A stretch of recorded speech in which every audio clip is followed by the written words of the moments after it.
하나님의 자녀가 되면 하나님이 영원토록 함께 하시는 겁니다. 문제는 뭐냐면 그 함께를 누리지 못하고 함께를 체험도 못하기 때문에 문제인 거예요. 예수님을 그리스도로 영접하고 마음의 주인으로 모시면 성령께서 함께 하십니다. 그러면 그 함께함을 우리는 누리고 사는 것이 신앙생활이거든요. 그걸 누리지 못하고 사는 거예요. 왜? 체험이 없으니까. 사람은 체험했을 때부터 누리기 시작하거든요. 여러분, 돈이 아무리 많아도 돈을 쓰는 것을 체험하지 못한 사람은 돈을 누리질 못합니다. 아무리 많아도. 하나님의 능력이 아무리 많아도 체험하지 않은 사람은 그 능력을 사용하지 않아요. 결국 기도하지 않아요. 기도하지 않는다는 것은 뭐죠? 결국 하나님의 능력을 알지도 못하고 체험하지도 못하고 누리지도 못하는 거죠. 결국 우리가 누림이라는 건 뭐예요? 누림이라는 건 기도를 통해서 하나님의 능력을 사용하는 게 누림이거든요. 안 그래요? 돈이 있는데 돈을 사용하지 못하면 무슨 소용이 있겠어요? 그러니까 내가 가진 것을 사용할 수 있는 것이 누림이란 말이에요. 그러니까 하나님을 누린다, 그 얘기는 하나님의 능력이 나한테 있으니 그 능력을 사용하는 거죠. 그게 기도예요. 근데 기도하기 싫어요. 그 얘기는 뭐예요? 능력을 사용하기 싫어요, 그 얘기죠. 그거 어쩌라는 거예요? 그걸 어떻게 할 수가 없지. 그건 뭐 하나님도 어떻게 할 수가 없지. 돈을 예를 들어서 100만 원을 주면서 너 오늘 마음껏 써라 그랬는데 못 쓰는 거야. 그거 어떻게 하겠어요? 준 사람도 어떻게 하겠어요, 그걸. 쓰라고 줬는데 못 쓰는 건 누구 책임이에요? 본인 책임이죠. 인도를 잘 우리는 깨달아야 됩니다. 하나님이 함께 한다는 것은 우리를 인도하기 위해서거든요. 그런데 오늘 우리가 찬송을 불렀잖아요. 항상 인도하시고. 뭐 하시고? 항상. 그러니까 우리가 인도를 받는다, 그 말은 그 말은 우리가 기도했을 때 하나님 오늘 우리를 인도해 주세요 그랬을 때 그 인도해 주세요라고 기도했을 때 하나님은 인도해 주겠다고 약속을 했단 말이죠. 그래서 우리가 24시간 기도라, 새벽 기도를 왜 해야 되느냐? 새벽에 나와서 우리는 하나님의 함께 하심과 인도하심과 역사하심을 누리고 오늘 살겠습니다, 그 얘기거든요. 그래서 새벽 기도에 나와서 그 기도했을 때 하루를 인도하시는 거죠. 그런데 그 인도가 우리 생각에는 좋은 것만 인도라고 생각하죠. 나쁜 것도 인도 있을 수 있어요.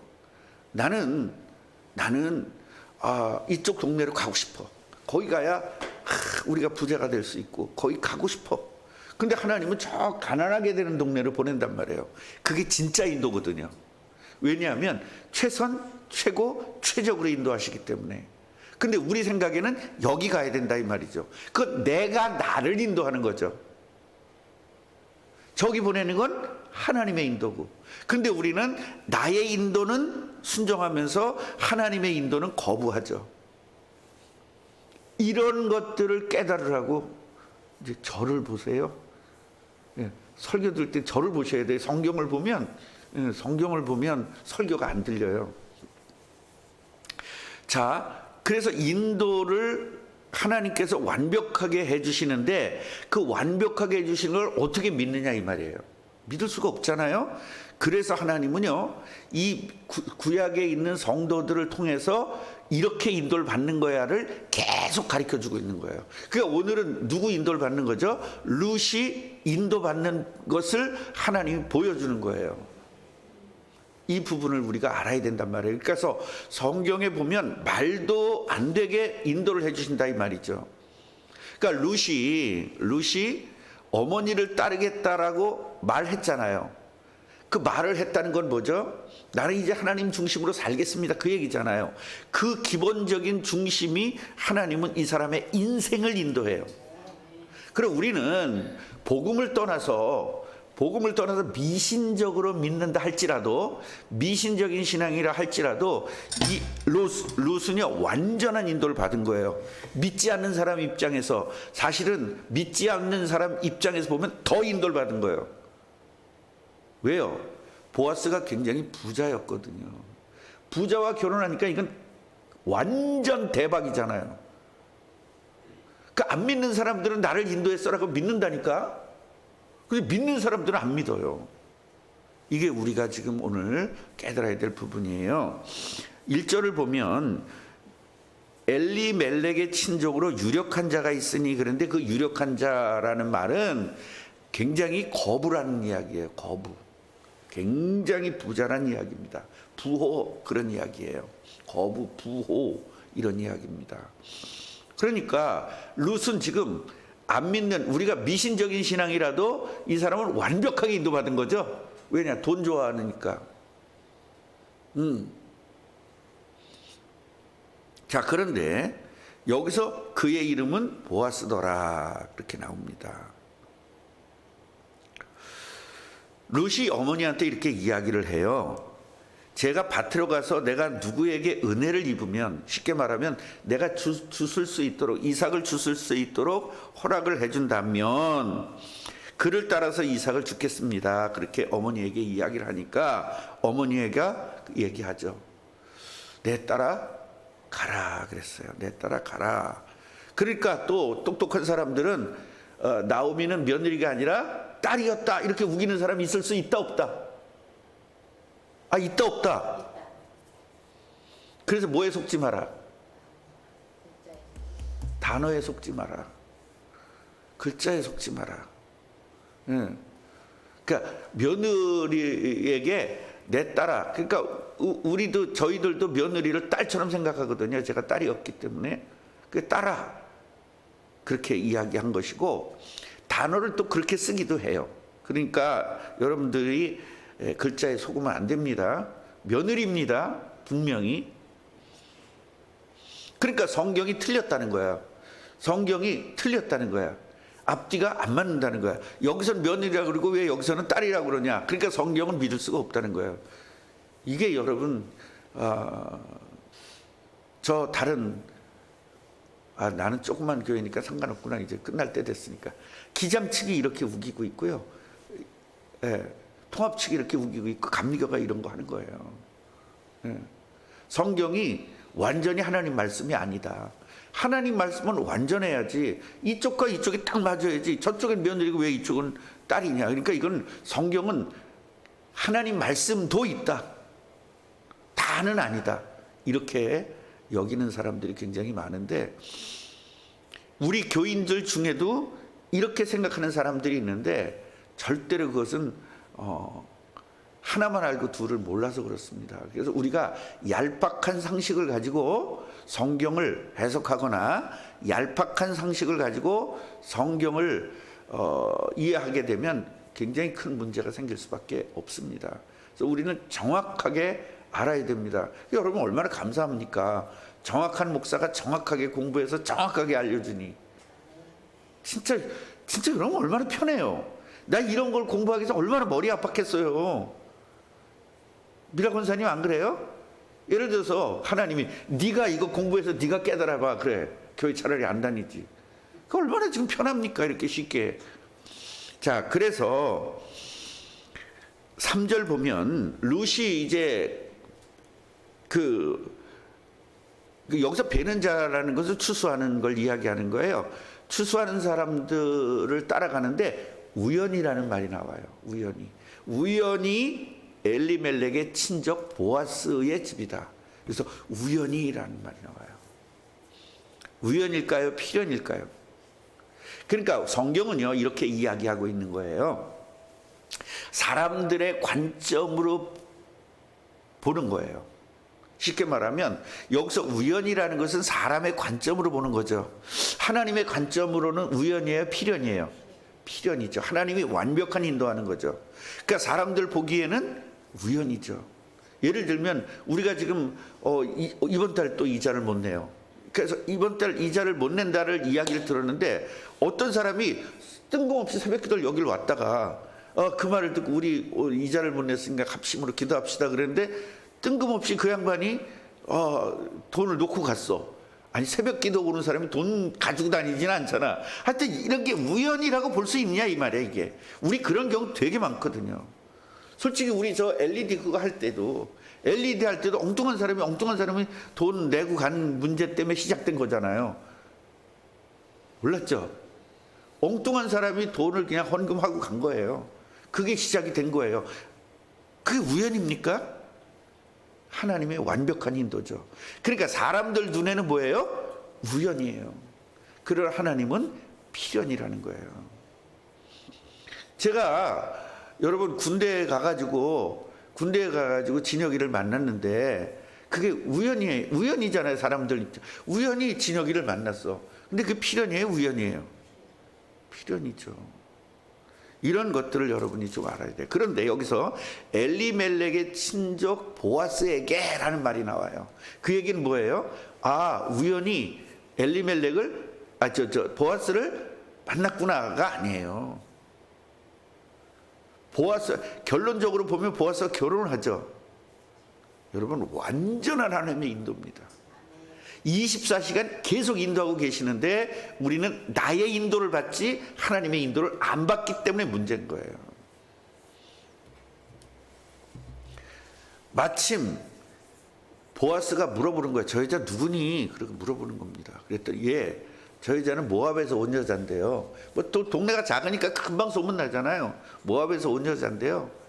그 세상에 그 어머니를 따라서 아들 다 죽고 뭐 별 얘기가 다 있었겠지. 이제 그걸 자세하게 설명했겠지. 여기 성경에 안 나왔지만 왜냐하면 우리 성경에는 나와 있지 않지만 하나님의 일을 쓰면 바다를 먹물을 삼아도 모자란다잖아요. 그렇게 이야기가 많다잖아요. 기어 안 기어. 우리도 예를 들어서 우리 교회가 개척이 돼가지고 지금까지 이야기를 쓰면 책 몇 권일까? 수도 끝도 없겠죠. 근데 그걸 써봤자 한 권으로 쓰는 거예요. 그러니까 거기에 나와 있지 않는 이야기는 더 많은 거죠. 박미라 권사님하고 나하고 같이 차를 타고 가면서 출근할 때 퇴근할 때인가?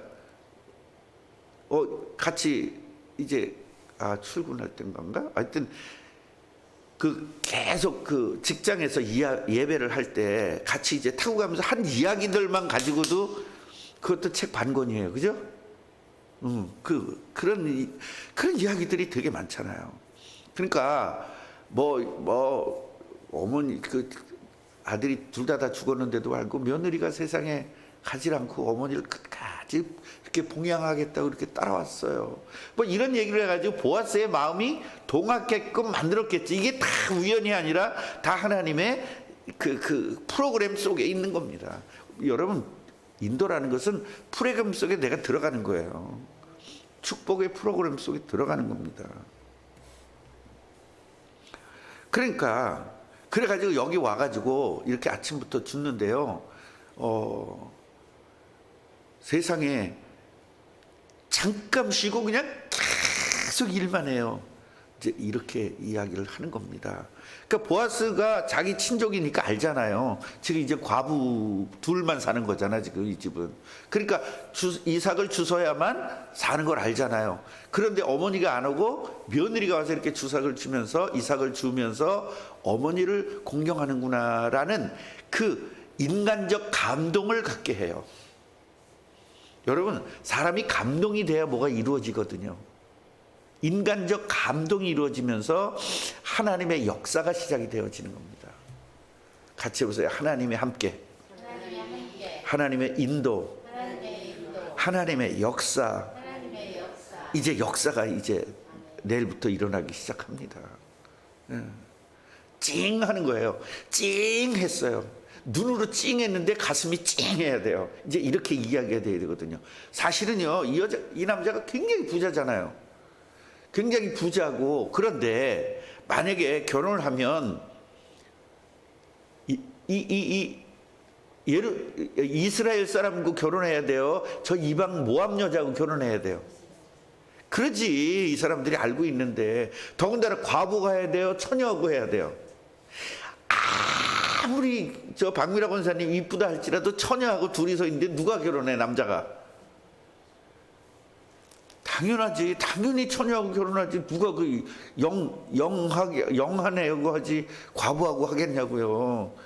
그런데 가슴이 확 동해버리니까 과부가 그냥 확 들어와 버린 거야, 가슴으로. 이게 하나님의 역사 아닙니까? 그러니까 상식을 뛰어넘는 거예요, 하나님의 역사가. 지금 이런 일들이 지금 일어나고 있는 겁니다. 그래서 오늘 우리는 본문을 통해서 뭘 깨달아야 되느냐, 이 룻을 하나님께서 인도하셨듯이 우리도 인도하고 계신다. 우연히 계속적으로 일어났지만 우연이 아니라 뭐였다? 필연이었다. 그래서 우리는 늘 감사해야 된다. 왜 감사가 안 나오냐? 우연이라고 생각하니까 감사가 안 나오는 거예요. 근데 우리가 볼 때는 우연이지만 실제로 필연이었다 그러면 감사가 나올까 안 나올까? 하나님이 그렇게 인도하셨다고 믿으면 분명히 감사가 나오겠죠. 저는 이번에 제가 우리 기독교 영풍회하고 총회 봉사의 대표회장이 끝나고 나서 최 권사님 기억이 날 거예요. 권사님, 나 이젠 다시는 안 할 거야. 기억나세요? 다시는 안 할 거야. 왜냐하면 너무 시간도 많이 뺏기고 너무 이게 사실 교회도 부담이 되고 그렇잖아요. 당장 일단은 부담이 되고 힘들고 또 행사 치르는데 또 보통 문제가 아니죠. 그래서 사실은 저는 진짜 다 안 하려고 그랬습니다. 그런데 저를 계속 추대를 하는 거예요. 추대. 선거도 아니고 원래 이거 선거해야 되는 거예요. 근데 제가 작년에 그냥 양보를 했잖아요. 제가 안 하겠다고 양보를 했는데 결국은 제가 또 하게 됐거든요. 그래서 기도를 했어요. 하나님, 저는요 안 한다고 했는데 왜 자꾸 이게 이런 일이 오냐. 그랬는데 깨달은 게 뭐냐면, 뭘 깨달았냐면 내가 하는 게 아니더라고요. 우리 꿈나무 교회가 하는 거지. 결국 꿈나무 교회가 지역에 우뚝스리 550교회의 메인 교회로 딱 서 있는 거예요. 제가 정점에 서 있는 거예요. 제가 총회장이니까. 그리고 대표회장을 하면 우리 12,000교회의 그 대표 교회로 서 있는 거예요. 코딱지만한 교회인데 대표교회가 됐다니까요. 기독교 영풍회는요 전국에 있는 모든 교회들의 대표가 된 거예요. 제가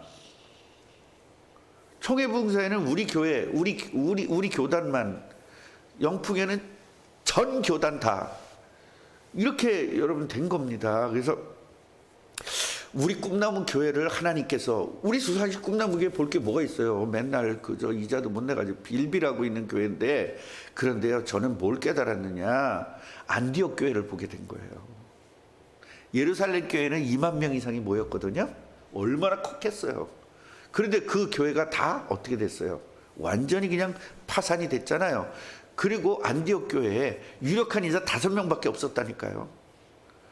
그 5명밖에 없었고 교인이 몇 명 없었습니다. 그런데 그 5명 중에 중요한 인물 중에 2명을 파송해 버리잖아요. 아, 이게 우리 꿈나무 교회구나. 그러니까 우리 이 꿈나무 교회 이 개인들이 전부 다 파송될 사람들이구나. 지교회로. 그럼 여기만 해도 지교회 하나, 둘, 셋, 넷, 다섯, 여섯, 일곱, 여덟, 9개예요 지금. 아, 이거였구나. 처음에 그 바울이 파송돼서 갔을 때 뭐 그렇게 세계복음화, 물론 하나님이 약속이니까 세계복음을 붙잡고 갔겠지만 진짜 그렇게 커질 걸 상상했을까라는 생각을 했습니다. 우리 꿈나무 교회가 이렇게 전 세계를 탁 정복한다. 이게 지금 상상이 돼요? 하나님은 그렇게 하겠다라는 걸 보여주고 계시는 거예요. 시흥시 550개 교회에 여러분 메인 교회를 딱 세웠잖아요. 그 많은 그렇게 대단한 교회들이 있었지만 안디옥 교회가 딱 사도행전 13장에 정확하게 올라와 있잖아요. 아, 이거였구나. 아, 가슴 안 뛰어요 지금? 나 이거 깨닫고 나서 얼마나 가슴이 뛰는지, 왜 이렇게 나는 안 한다고 그랬는데도 계속 오고, 그래서 나 중심으로 생각을 했다니까. 이제 개인 중심으로. 내가 똑똑한가? 내가 이렇게 일을 잘하나? 뭐 여러 가지 생각을 했는데 그게 아니라 우리 꿈나무 교회를 사용하고 계시는 거더라고요. 그럼 사인을 주는 거예요. 내가 너희를 사용할 거다. 안디옥 교회처럼. 안디옥 교회 코딱지만 했잖아요. 중요한 문제는 하나님이 쓰시는 일꾼이 있느냐 없느냐가 하나님 쓰시는 교회지, 큰 교회라고 그래서 하나님이 큰 일을 쓰는 게 아니라는 걸 제가 깨닫게 되었습니다. 여러분도 거기에 쓰임 받고 있는 겁니다. 단순하게 생각하지 마시고, 하나님이 우리 교회를 사용하시는구나, 하나님이 나를 사용하시는구나, 그래서 감사로 이번에 여러분 좀 임해 주시기를 부탁을 드리겠습니다. 왜냐하면 지금 노회장을 또 해야 되잖아요. 올해 노회장을 또 해야 되는데 4월에 노회니까 4월 달에 우리 여기서 또 행사를 또 해야 되는 거예요. 그래서 이런 일들이 이제는 저도 지쳐요. 나이가 이제 들어서 정말 힘들고 지쳐요. 그런데 또 이렇게 계속 하시는 이유는 하나님께서는 꿈나무 교회를 이렇게 그냥 쉽게 보고 계시지 않는다, 우리 사인을 주고 계시는 것이다 라는 것을 생각을 하시면, 여기서 이 룻은 별 볼 일 없는 여자잖아요. 아니, 개인적으로 보면 이게 인간적으로 보면 아직 그렇지 않아요. 이스라엘에서 모압 여자는 사람 취급 못 받았거든요. 거기다가 과부예요. 완전히 이건 사람 취급 못 받죠. 그런데 하나님은 예수님의 계보로 사용하잖아요. 우리 꿈나무 별 볼 일 없잖아요. 여러분 개인 놈은 다 별 볼 일 없잖아요. 저도 별 볼 일 없어요. 그런데 하나님은 쓰시겠다는 거예요. 여기에 쓰임받고 순종해서 진짜 쓰임받기를 간절히 축복합니다. 하나님 감사합니다. 겉으로 볼 땐 룻은 아무것도 아니고 별 볼 일 없는 것 같지만 하나님께서 쓰시겠다고 작정하니 예수님의 계보가 되었습니다. 우리 꿈나무 교회가 사람들이 볼 땐 별것 아니고 정말로 이자도 못 내서 빌빌하고 있는 교회같이 보일지 모르지만, 하나님은 우리 꿈나무 교회를 통해서 세계 복음화를 이루시려고 한다는 사실을 분명히 확실하게 이제 깨닫게 되었습니다. 우리는 세계 복음화를 위해서 기도했습니다. 8,000개 지교회, 8,000명의 목사, 선교사 파송, 그리고 5개 학교, 그리고 이제 5개 복지 시스템, 그리고 치유 사역원, 치유 시스템, 이런 것들을 우린 기도했지만 정말 이것이 언제쯤 이루어질까 요원했습니다. 매년 2배씩 성장하던 그때 조금 믿어졌는데 이제 점점 줄어들면서 우리는 믿음도 줄어들었습니다. 그러나 하나님 다시 한번 우리에게 깨닫게 하셨습니다. 별 볼 일 없는 룻을 사용하셨듯이 별 볼 일 없는 우리 꿈나무 교회, 왜? 복음한다는 이유 하나만으로, 복음을 가졌다는 이유 하나만으로 우리는 세계에 쓰임받을 것을 확신하며 감사를 드립니다. 오늘도 완전 승리하게 하여 주옵시고, 금요예배에서도 정말로 전무후무한 은혜 받는 귀중한 시간 되게 하옵소서. 예수 그리스도의 이름으로 기도합니다. 아멘.